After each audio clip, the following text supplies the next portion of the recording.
So I wanted to touch on something I haven't really talked a lot about since last year because I've learned that healing my trauma wasn't necessarily about reliving every single moment. I don't have to go back into my childhood to tell you I had mother issues or that I had daddy issues or I had abandonment issues or, the different things that the abuse did to me. I do have to deal with the triggers as they come up and find a way to reframe them and, how I perceive them and change my perceptions so that I can see them in a different way, right? Change the pattern, right? But that's more of adding new information and modifying the pattern versus deconstructing and remaking a whole new one. I don't really have to do that, which means I don't have to relive every single moment that traumatized me. A lot of people get too hung up focusing on their childhood and focusing on their relationships in their childhood and forget to look at the overall grasping view. So whether it's your childhood relationships or adult relationships, you're going to find you repeat patterns, and the patterns of like being the victim or the peacekeeper or the abuser, or sometimes you're two of them. Sometimes you're the peacekeeper and the victim. Sometimes you're the abuser and the victim. I know that sounds weird, but you can do both. Anyways, so the thing is I'm not going to get into the how of that or the psychology of that, but by going back and retalking and reliving and bringing those memories up, you're literally, I want you guys to think about this, if you think about beliefs and energy, you're literally giving energy to a reality that you no longer want to be in. So if you give enough energy to these stories, you're going to keep that reality existing within you, which means it's not going anywhere, which means fixing that pattern to a pattern you like is going to become extremely hard because you keep enforcing the existing pattern by repeating that story. So you have to reach a point in your healing journey or in your spiritual journey or your self-awareness journey, I don't know what you want to call it, in your leveling up, let's call it that. You have to reach a point where you don't really focus on the details. So now, as an example, I find I get triggered a lot and I don't even, mean to, but we all have our things to deal with. I'm getting a lot better at giving myself space and giving myself time so that I'm not reacting, I'm acting and being proactive. But I do have moments where after a while things start to get to me. And a lot of my triggers I'm finding have to do, of course, with authority. Go figure. But not in like the sense that don't tell me what to do, but more in the sense of why do I have to do that? Like, why do I have to follow the laws? Why do I have to comply to societal norms? Why? I mean, these are normal things I probably would have asked growing up, but I think I've hit the healing stage of my teenager because there's a lot of whys coming up that probably would have came up in high school had I had more confidence in myself.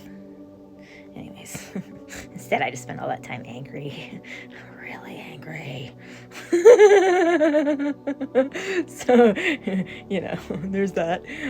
Anyways, I just don't get hung up on the details of the story. You can say, yes, I was playing the victim. So you want to recognize the pattern. You want to recognize when you're playing the victim, what triggers you into becoming the victim, what triggers you into becoming the abuser. You want to recognize your patterns. You want to become aware of your own participation in the patterns, how you're enforcing them. You don't necessarily have to relive your childhood. You don't necessarily, right? And a lot of you are thinking, oh, thank God, Jessica. And I'm like, yeah, thank God, right? Could you imagine? There's a lot of things I still don't remember. And I thank God, source, higher power, I don't care what you want to call it. I am grateful every day for that. Because what I can remember is terrifying. And if I had to remember more and I forced myself to remember more regularly thinking it was going to help me heal, what a horrible thing to do to myself. Oh, the thought actually makes me want to hurl. So don't do that if you don't have to. Sometimes you do end up reliving the memory and you don't mean to. I've had moments where I've had memories kind of just like flashbacks, right? Like I had CPTSD. Technically, I guess I still do because they say it's incurable, but I haven't had a flashback in months since last October. I want to say my last flashback was October 2024. So it's been a while.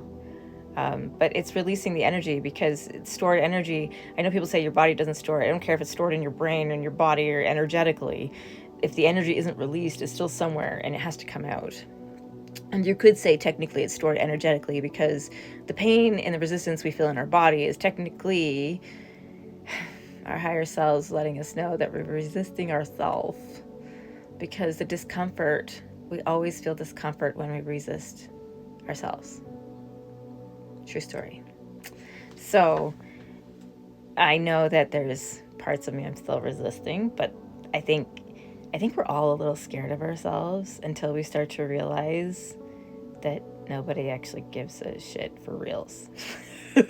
Because after you've been used and abused, if you're like me and you were used and abused most of your life, because that's the people you kept choosing to be around. I'm not saying it's everyone's fault. Those were choices I made.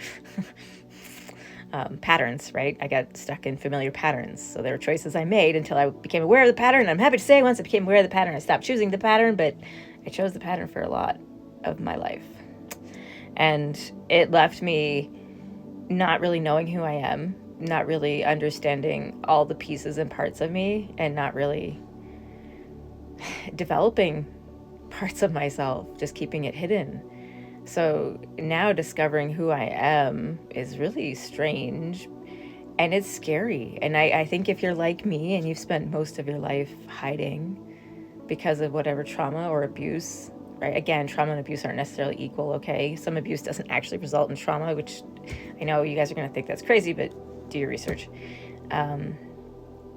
Whereas some trauma happens without abuse at all. So there you go. But yeah, if you've spent most of your life hiding for whatever reason, like myself, you might find this really hard to do, this letting yourself out of the cage sort of thing, or out of the closet, or crawling out from under whatever rock. I know that sounds derogatory, but it's really not. I feel a lot like Patrick on SpongeBob. I would have chosen living in the rock shelter versus the pineapple.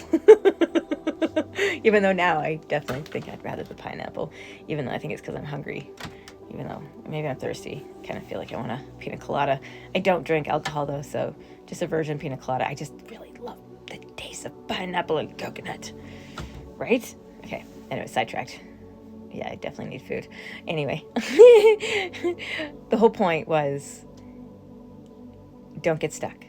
Don't get stuck in the stories. Don't keep feeding energy to these stories. Don't think that you have to go back to your earliest childhood memory.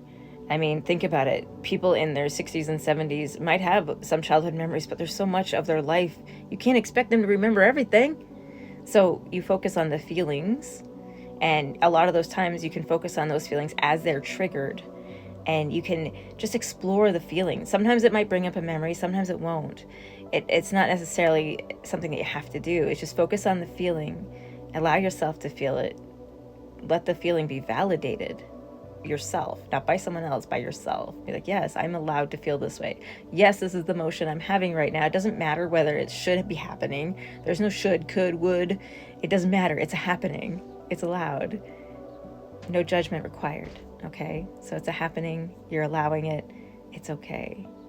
And then after you've allowed it and you've felt it, let it go. However that works for you. I like to imagine leaves. I like maple leaves. I'm Canadian. So I like fall maple leaves, and I like to imagine that I'm by a river and I crumple them up in my hand and I blow it into the river, and I let my worries go down the river, bye-bye, forever gone, to the ocean that is, everything. The ocean of energy that is everything. Everything is energy. We literally are walking in nothing but an ocean of energy. Literally. On a metaphysical and a physical, like a quantum physics level. I'm not going to bore you with science, but yeah. So the energy, I just let it go. And I imagine that it's just going back into the everything. And that's how I release a lot of my fears, worries, stresses. Surrender to the flow. It's been the name of the game for me now for months, and I'm loving it. I'm not saying it's not always... I'm not saying I don't have challenges. I do. But it is way better than before. So try it. Okay, bye!